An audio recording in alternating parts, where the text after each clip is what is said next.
Hello everyone, আজকে আপনাদেরকে করে দেখাবো garlic butter sauce with steam rice. এর জন্য আমি প্রথমে স্টিম রাইসটা রেডি করে নিচ্ছি। আপনারা যে কোনো স্টিকি রাইস ইউজ করতে পারেন।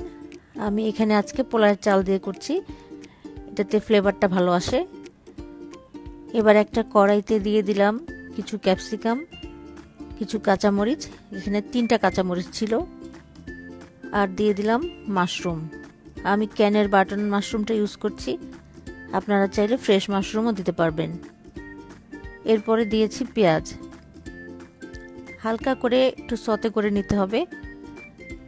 তারপরে এই একই প্যানে আমি একটু সাইড করে জায়গা করে নিলাম। এখন দিয়ে দিয়েছি তেল আর জুলিয়ান কাট করে কেটে নেওয়া বোনলেস চিকেন। তার সাথে দিয়ে দিলাম লবণ, চিলি ফ্লেক্স, একটু নেড়ে নিচ্ছি যাতে তলে লেগে না যায়।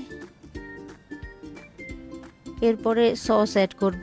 আমি এখানে দিয়েছি soya sauce, sriracha sauce, tomato ketchup. এটা আসলে ফিক্সড করে দিতে হবে এমন না, আপনাদের খেতে ভালো লাগে যেরকম সস ঠিক সেই সস দিয়ে আপনারা বানাতে পারবেন। তারপরে এর মধ্যে ব্ল্যাক পেপার দিয়ে দিলাম। এবার সব কিছু সবজি সহ মিক্স করে নেব। চিকেনটা এমনিতেই সস দিয়ে রান্না করলেই ভালো হয়। এবার একটা ফ্রাই প্যানে বাটার দিয়ে দিলাম। এখন আমরা বাটার সসটা রেডি করব। তারপরে বেশ কিছুটা রসুন, যেহেতু এটা গার্লিক বাটার সস হবে, রসুনের পরিমাণটা একটু বেশি দিতে হবে। রসুনটা একটু ভেজে নেবেন। 2-3 মিনিট একটু ভাজার পরে এর সাথে অ্যাড করে দিব আমরা 1 চামচ ময়দা।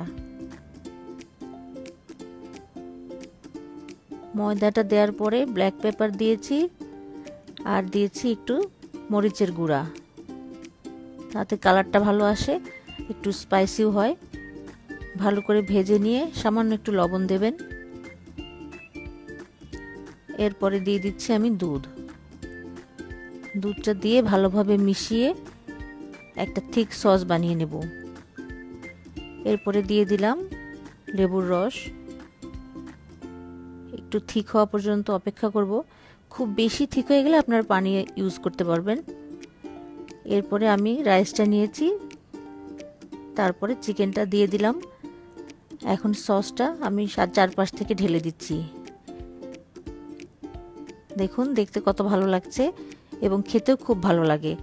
আপনারা অবশ্যই এটা বাসায় ট্রাই করবেন আর আমাকে কমেন্টস করে জানাবেন আপনাদের কাছে রেসিপিটি কেমন লেগেছে।